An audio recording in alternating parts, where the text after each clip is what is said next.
Assalamu alaykum mehriban adamlar, hormatly aýdym saatçylar.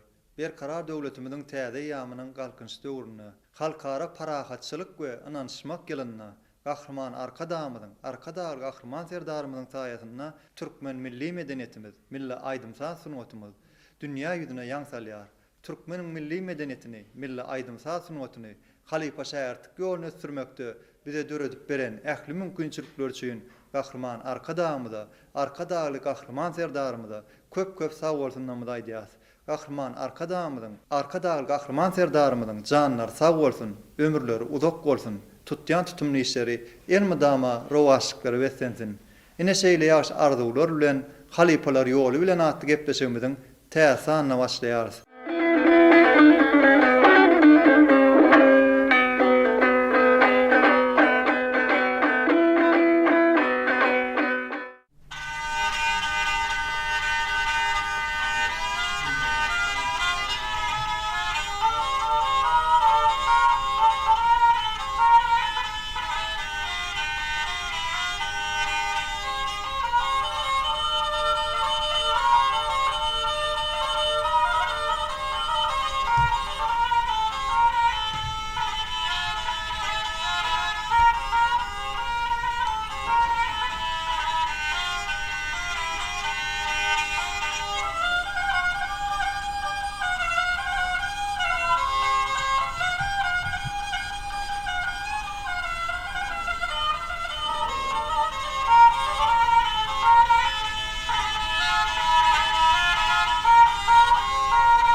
Gepleşigimiziň bu wedek kysanyna türkmen milli bagşylyk sunwaty barada, türkmen saz sunwaty barada, halipalarymyza bagşlanyp döredilen bir ajaýyp eserler barada aýdym sagly gyzykly söhbetleşigimizi size ýetireriz. Gepleşigimiziň bugünkü mihmanlary bilen sizi tanış edeýin. Maýa Kuliýew adynyň Türkmen Milli Konserwatoriýasynyň Türkmen saz kafedrasynyň professory, Türkmenistanyň halk artisti Ýolama Nuryň mihmançylykda şeýle-de Maýa Kuliýew adynyň Türkmen Milli Konserwatoriýasynyň bagşylyk sunwaty kafedrasynyň mollumi Meýlis Goçmuradow mihmançylykda şeýle hem Maýa Kuliýew adynyň Türkmen Milli Konserwatoriýasynyň saz etnografiki laboratoriýasynyň uly ilmi işgäri Atagelli Mämmet Uliýew mihmançylykda. Halipalar siz gepleşigimizde hoş gördük. Ýolman halipa gepleşigimizi siz bilen dowam edelim. Halipa Türkmen bagşylyk sunwatyny, Türkmen saz sunwatyny bir öz ýoluny goýup giden halipalarymyza bir bagşlanan bir ajaýyp eserlerimiz var da, ajaýyp aýdymlarymyz, döredilen sazlarymyz var da, şolar dogrusyny gepleşigimiz dowam edelim. Bizim halkımızın Bay aydımsal mirası var. Bizim halkımız öz aydımsal sunatını öğren iyi görüyor. Onu asırlardan asırlara geçirip bizim günlerimize gelmegine çenini getiripdirler de. Getirmek için nemeler ettir? Bizim halkımızın tapanışı oylanışıklı işi dünyanın hiçbir halkında yok. Bizim halkımız halife şairlik usulünü özler oylap tapıptırlar. Bunun esası maksadı şu aydımsal sunatımızı getirmeyen gelecek nesile sungu sagat geçirmek de aydımımızdan sağdımızdan. Şunun için bu da katı bakasında yetip olmayan usul. Bu öz boluşlu oku mektepleri yani öz başında bir sine hasap geçilen yani hakikaten bunu seyretsen şu at halifadan yetiştiren şagirdlerini oradan kadim halifalardan beri füyüşüp geliyor. Her tapkır özünün döreden aydım sağları bilen gelecek nesile bu aydım sağ baylığını koyup gidiyorlar.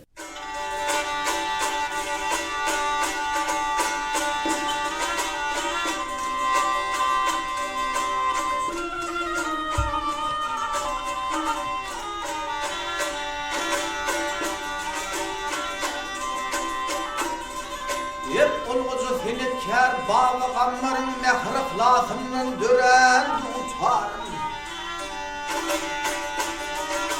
Gayrı hasret sinen buğzek dokundur, ovadın yanın federer uçarım.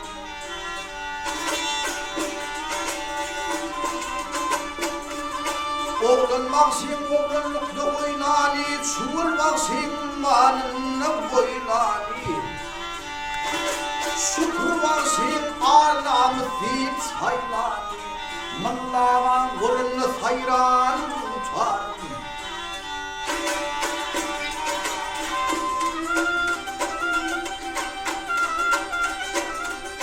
Terbelerini muğlap mukam gönlümü, ansan oğlu seni dinle kanımı. Yanlarına kara delik yanımı, with yaşlı bağrıdır yan uçar.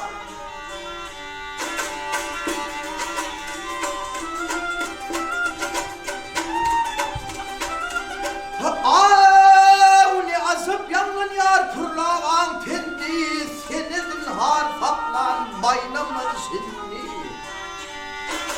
Han fekir ıslanın ıslan terlendi, zip bar bilen bağı birin uçar. Koşa koşa tezi var, bir maktım bir koşa tar. Şorba şorba tözzahan harizlar, şöhrat zahana yayran yutar. Hayra yine şanlı dövün şanına, bakı geldi dövran yutar.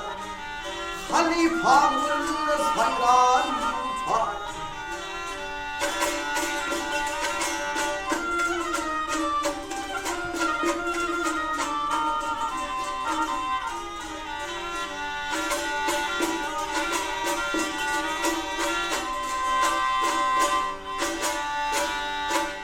Ne şudatlyň şeýleri barada ne halife şairlik usulunun ähmiýeti gaty ulula. Bu zatlaryň aňarsynda da bir zat bar da aýdym saýdyň öz bir temasy bolýar da. Bir zada bagyşlanma diýilen bir zat bar. Ol diňe şu öz şägirde halifasyna bagyşlanmalarly onu islendik öz gowy görýän halifasyna, gowy görýän zadyny bagyşlap döredilýärdi. Kadimden gelýän aýdym saýlarymyzdan dersetseňiz bir gapdalyny dağlar hakda bardyr. Tebigat hakda vardır, köýgü hakda vardır. Şu zatlaryň özü ýem bildirýär, biziň halkymyzyň kadimden bäri şu bir zata bagyşlama diýilen düzgüni giyizdirenligini, şonuň o ýaýrandygyny aňladýar. Sebäbi şu döredilýän sazlar, döredilýän aýdymlar edil şoň özünden sapa galmasa da, şoň şägirde bolmasa da, şu haýsy zat göwünde ýarayan bolsa, şoň ýerine ýetirýän zatlar şoň göwünde ýarasa, islendik adam hünär nämedigine garamazdan şoňa bagyşlap saz döredilýär, aýdymam döredilýär. Bu da elbetde gowzat. Sebäbi aýdym saz diýilen, aýdyma saza düşünýän adamyň gulagyna hoş ýakyp ruhy lezzet beren ok, ol hemme halka ruhy lezzet berýär. Şoň üçin halkyň arasynda şu gowy görýän adamlarym şahyr, ýazgy bolmasa da öz yüreğinden işleyen zaten şu bağışa sağlanına bağışlap hoşguzat yazarlarda. Ne bu zatların özü milli aydımsal sunmatımbığın gelecek nesile o geçmek için ne bu zatlar için ne halife şairlik usulünün dönüklerini aydımsal sunmatının halife şairlik usulünün ehemmiyeti var edin aydı otuyor son bakasına yeter yerler. Türkmen ne medipler olur ki dövrde. Kim öz perzendini 8-10 yaşlar töwerüne baranna özünün çağatının şu aydımsada olan bir hüvüsünü, şoňa bir ımtylşyny duýýa-da, çağatının näme isleýänligini bilýär, duýýa. Eger şoň aydymsada bolan okuýu bar bolsa, şoňa ymtylýan bolsa diýmek onu äkitip hüwüs obasyna bar bolsa halipa şo obasyndaky halipalara eltip görkezýär. Başga obada bolsa başga obada äkitip görkezýärler. Çağalar mektebine de okuwa kabul ediljek bolsa, şoň kabul ediciligi, sady eşitişi şu zatlar barlany barlanyada. Edil şu döwürde de şu zatlar şoňal bolupdyr, şoň aku kakışyny barlapdyr halipasy. Şoň ses tutuşyny barlapdyr. Sağçallarna şoňa düşünüşini şoňa kakdyryp görüp, şoňa çaldyryp görüp bir bölejik zatlar şeydip finigden geçirip alyp galynýan ekenne. Sizin borjunuz şunu bir ilhalar sağdan etip yetiştirmeli.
halife şairtliğinin nereden özünün borcu vardı. Yine halife şairtlik usulü bilen 10 yıl, 15 yıl halifesinin eline ögrünüye, ondan sonra halifesi belli bir dereceye yetenine, inni näme? öğrenni alacağını alli, muğenni başka ruhsat berip akbata verayimelle. Halka çıkıver, şey deyip ruhsat vermeyen ekinde. Öz obasındaki adamları, sağda olan hevesli adamları, tanıyan adamları, kovu dinleyen adamları, öylerini çağırıp şon sağdan dinleyeler. Şäherden dinläp her gaýsy öz uğru bilenler. Onun halifasy aýdya akbata verecek. Siz hem şuratlara düşünýän adamlar, siz bilen maslahatsız men öz başlyk şunu edebilemok. Şoňa diýerler, şonu şol adamlaryň sesi bilen, şol adamlaryň gollugy bilen şoňa akbata berýändir. Amanylly Gönübek öz şäherdi kelbaşyny adamlar ýygyna pata berjek diýip çağırýa. Kelbaşy öz halifasynyň öňünde çalýar. Halifasy muňa ýetjek derejeinde baranlygyny bilýär ýöne şonu da şu adamlar bilen maslahat edip şonu kelbaşy beýlek sağlar çalyp ýerinden bir sağ çalýar öz başlyk. Ustadım diýen sağdy. Eýe beýlek oturan adamlar nerden öwrendiň, nerden tapdyň muny? Şey diýen şonu kelbaşy diýär, halifam diýär, ruhsat berseň şunu men sen üçin bagyşlap ýazdym diýär. Şoňa da ustadım diýip at goýjak, kabul etsen diýär. Aman gelýän diýipdir de, kel sen sağdyňa men odalan men ak görekden men sana pata berjekdim. Ýöne men sen dörede çürükde de bir güýjüň inanyň görejekdim diýip aýdypdyr da. Onu gördüm, men sizinden razı, sana ak pata verdim diýip şondan soň pata berýärdi. Indi bir de ýem öz halifasyna ýazylan eser bolýardy.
Pürlağadan başlaya, pürlağa öz kakasını bağışlanıyor diyen sazını yazıyor. Pürlağın enisi Oraz Arif Kozakçı. Ol yaatlama diyen sazını yatlaya pürlağa bağışlap yazıyor. Milli Təsmiratı bağışlap yazılan zatlar var. Atavliyfin Ustad bağışı Sakıcep var bağışlap Ustada diyen sazı dörediyor. Bundan sonra millağa öz dövründe şu Türkmen sazının koca bağı vannen adı iyi olan adam öz yetiştiren şairtlerinin bir toparı millağa bağışlap aydım saz dörediyorlar. On esas şairtlerinin biri Cetbarhan Sahed öz halifasına bağışlap munnen sazını dörediyor.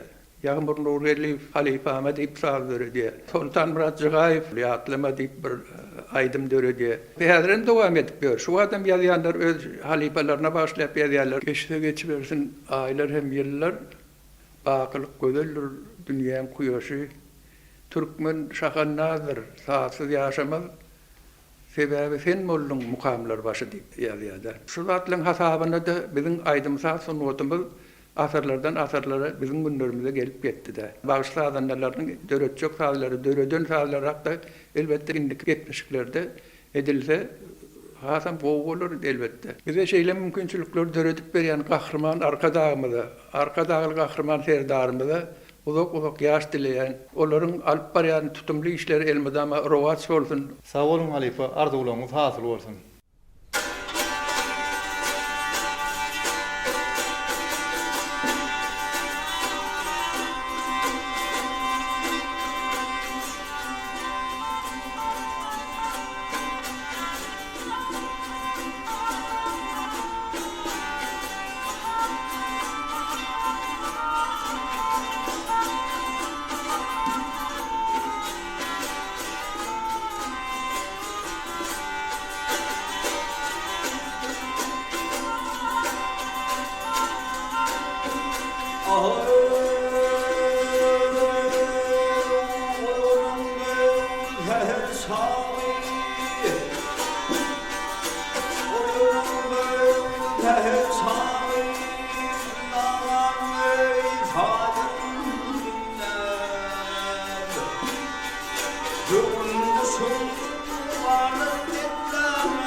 Hayrım üzüne ketir Allah'ın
Koyan çağırın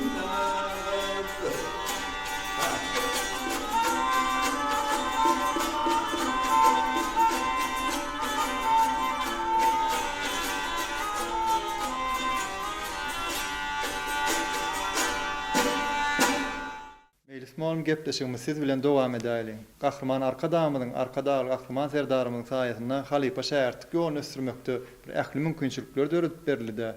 Sizden bir öz gedeňizde bir şähertliňizde talip ýaşlara bir bagşylyk sunmatynyň bir inçe ýollaryna uğradýaňyz. Hem-de şu halipalamada bagşlanan ajaýyp aýdymdyr sağlammy dogrusyny bir halipa şähertlik ýol dogrusyna gepleşigimiz dowam edäýin.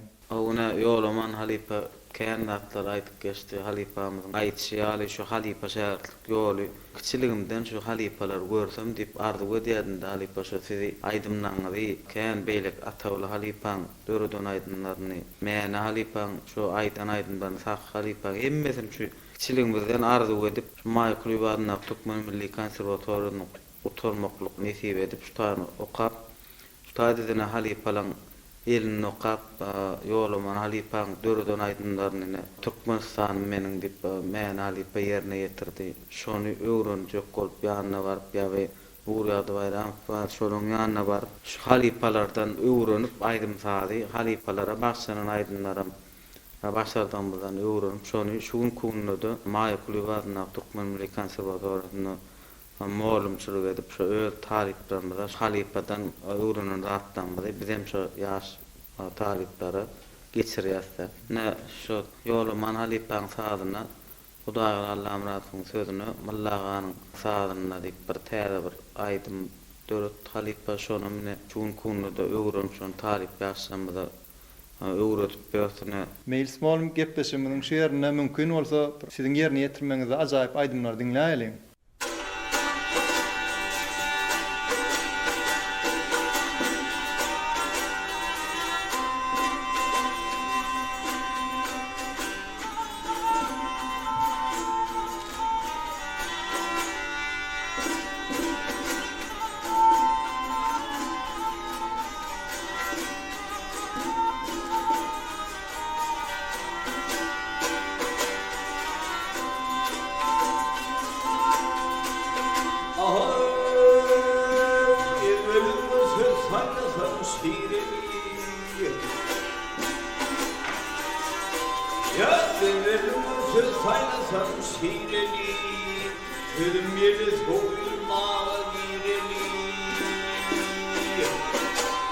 Bağlamanlar arzım aydım pirleri Doğduk il sarmadı vatır zindan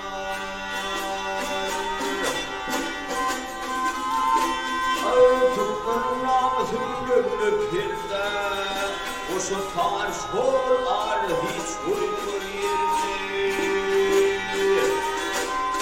Sarınam sabirleyip mirde Ollum hiç çukurdu kafir zindan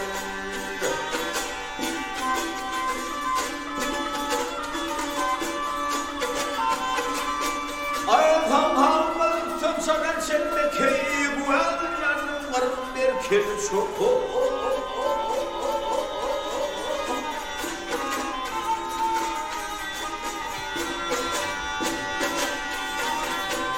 Ay fırlamadır olmaz kalbimi Utardın titarsın utarını zindan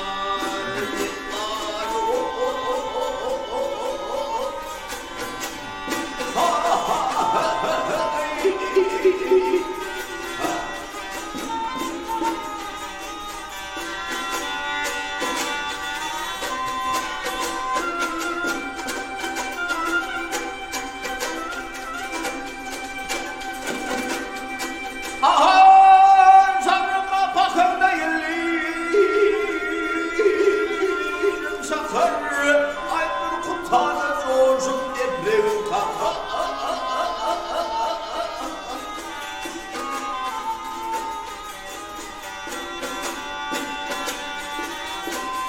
Şurada mavi taşlar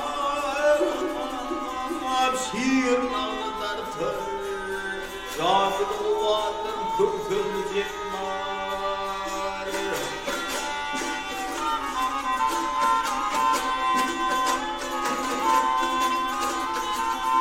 Ağır benim kilhan ağlamını Türkmen sanı kırkırlı haddi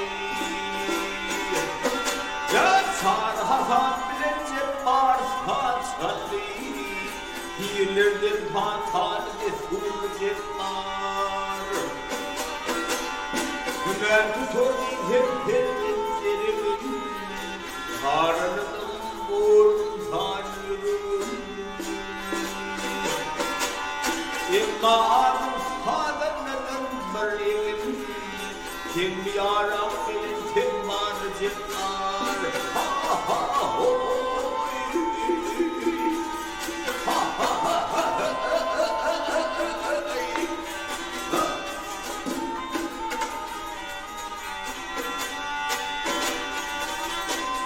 kim getirem benim kim var cipar hey Himyarım benim timbar timbar Utandım timharşım timbar Hey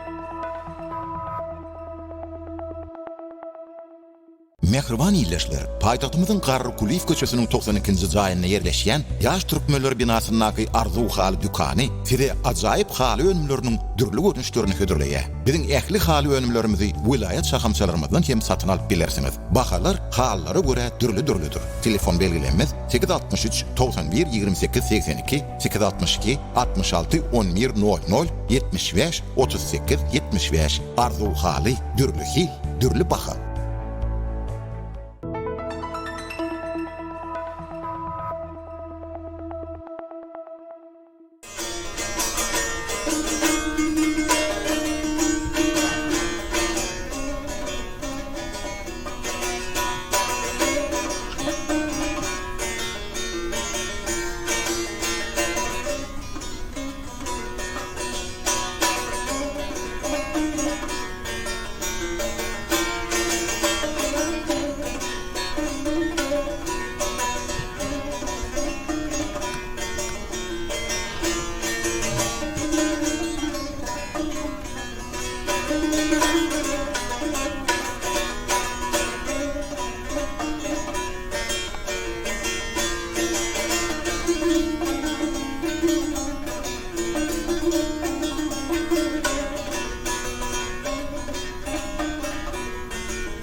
Tegelme oğlum gepleşimi siz bilen dowam edäliň. Türkmen bagşylyk sunwatyna, Türkmen saat sunwatyna öz ýoluny goýgiden bir näçe ussat halipalarymyz bar-da. Şo halipalarymyza da bagşlanan bir ajaýyp aýdymdyr sağlamyz bar. Şolar dogrusynda gepleşimizi dowam edäliň. Hawa ne Halepam ýolaman Halepa doğru diýdi.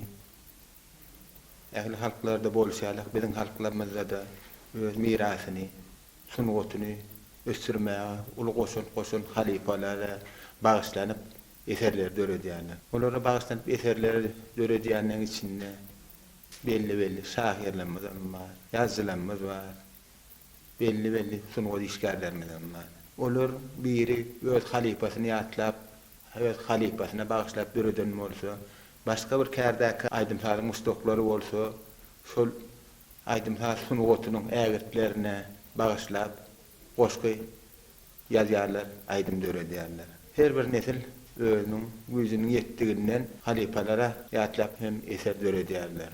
Aslynda ýa halipa dogry diýdi, bagşlamak bir ähli halklarda da bar. Belli sungut saatlarına bağışlanıp döredilýän eserler var.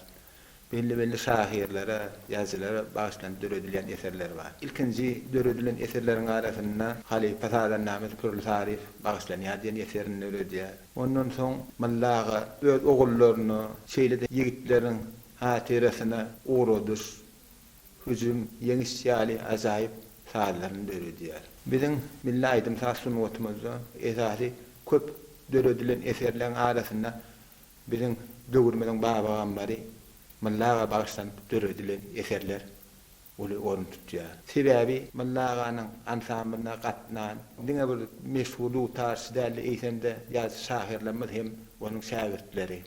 Olaryň arasynda ýa Halipamyz aýtdy, Täşli Gurbanow, Hudaý berdirdi ýaly adamlar bar. Olar hem ýa gaýtşymýanlyk Halipanyň ýani Mallaga bagşlap ajaýyp goşgudur jeper eserler ýazdylar. Soňky döwürlerde esasan hem aýdymsal sunwatyny hem öz Halipa şäherlik ýoluny bagşlanyp aýdymsallar peýda bolýar. Olaryň arasynda Halipanyň aýdym döredijligine sinetsegem bar. Halipanyň şäherli oralanyny pesgim ne döredijligini Mallaga gatda aklan Anisit Anamratowyň hem döredijligini görýär. Ýanky döredilen eserlerde halkymyz ýanky sunwat ustatlaryna bolan syla hormatyň alamatyny görýän özüme. Sebäbi her bir nesil biziň ata-baba dowam edip gelýän dutarda saz çalmak, bagşylyk sunwatymyzyň biziň günlerimizde gelip ýetmän uly goşun adamlara öz sağ bolsuny diýip düşünýän mene ýanky döredilen eserler. Ştaýdym bir zady belläsim gelýär. Ýani bize Halipa şäherlik ýoluny dikildip beren, biziň günlerimizde gelip ýeten aýdymsallaryň sakasynda duran halipalar tirsegine gallaran milli liderimiz Gahryman Arkadagymyz özüň ýyly döwlet gelir bolsa eserini sunwatymyzy, medeniýetimizi ösürmäge goşun adamlara olmana haklydyr diýär. Sebäbi her bir halk dünýede özüniň medeniýeti sunwaty bilen beýle halklardan tapawutlanýar. Şeýle sunwatlary döredip, uly aýdymsal mirasyna goşun halipalar onuň ýenen gowanmasy. Sebäbi şol halipalar deňe taýy bolmadyk aýdymsal sunwatynyň başga halkdan gaýyn beňzemeýän sunwatynyň bardygyny dünýä äşkär etdi. Halipa bagşy garratam bagşylyk sunwatyny bir öz bolşly ýol ýörelgäniň düýbün tutan hali başyň bir ýatyadygärligine bagşlap bir eser döretdim. Bagşytenni. Şonda bir ýanky bagşyten aýdym döretmek bilen men diňe bir garratamadan eýsemde türkmen aýdymsal sunwatynyň ägirtlerine bagşladym. Men ştaýda bir şondan bir bölejigini okap bereň. Türkmen halkyny ýogurup şirin owada getirdiň sunwaty öçmejek ýa-da mätäjiň sözlerini geçirip saada yüreklerimize ýol salan bagşyten. Teşnidin talan ýa zane zanım bir parh koymayar her bir dinläni sunwatyň bagyna sahagany inçe şäherlere ýollanmasydan. Bu ýan gaýdymy indi gelen şu ýerde bir bagşylyk sunwaty kafedramynyň mawlimi Meylis Osmanatov'un bir yerini yetirmeni dinleyeni.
Gahryman arkadamda, arkadagy gahryman serdamda. Bize şolary alyp ulu mümkinçilikleri döretip berýäni üçin köp sag bolsunuz aýdýar.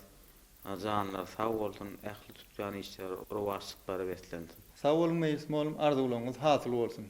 Pursatdan peýdalanyp gahryman arkadagymda. Arkadagy gahryman serdarymyla öz sag bolsunymy aýdýar. Goý janlar sag bolsun. İl ýurt bähwitli tutjak tutumly işleri elmeden rowaj alsyn. Sag bolun bolum, arzuwlaryňyz hasyl bolsun. Halipalar sag bolun gepleşigimize gelip beren ajaýyp gyzykly gurrunlygyňyz üçin, aýdyp beren ajaýyp aýdymlaryňyz üçin, sağlygyňyz üçin, sesiňiz, sağlygyňyz mundan öýläkde beletdi ýanlanmagyny arzu edýäris.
Köpkö tettim sopulut tar bilen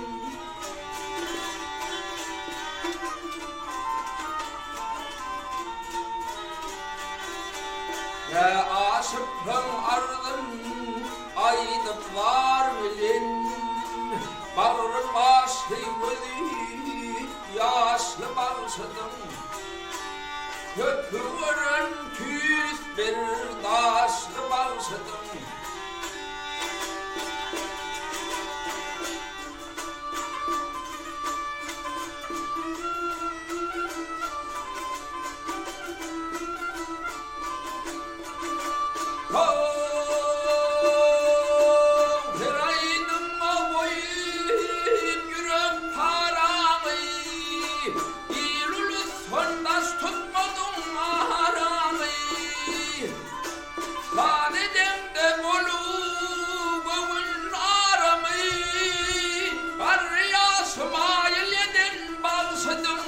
Çapsız olsun, çensiz güçlü balsadım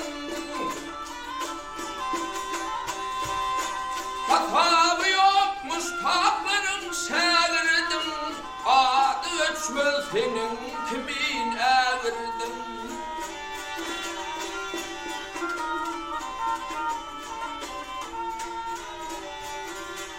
İl halkımı toy bayrama çağırdım Göğemden juan yaşlı balsadım Ufaklıkta tılla teşli balsadım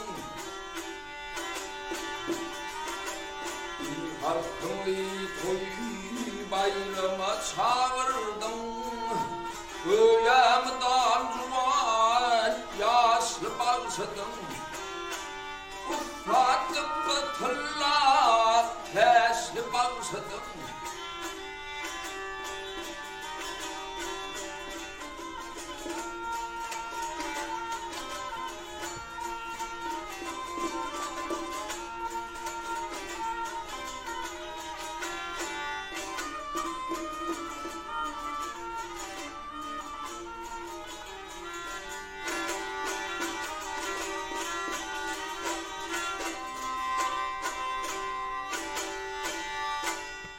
Bize şular ýaly ajaýyp gepleşikler döretmäge, halipa şähertlik ýoluny ösdürmäge, türkmen bagşylyk sunwatyny, türkmen saat sunwatyny ösdürmäge döredip beren ähli mümkinçilikler üçin gahrman arkadamyda, arkadagy gahrman serdarymyda köp sag bolsunlar aýdýas. Gahrman arkadamydyň, arkadagy gahrman serdarymydyň janlar sag bolsun, ömürleri uzak bolsun, tutýan tutumly işleri elmydama rowaşlyklara wetsensin. Ine şeýle ýagşy arzuwlar bilen halipalar ýoly bilen atly gepleşigimiziň bu wedek sanam geçirip tutarýarys. Gepleşigimiziň innik sanlaryny görüşýänçä hoş, sag bolun.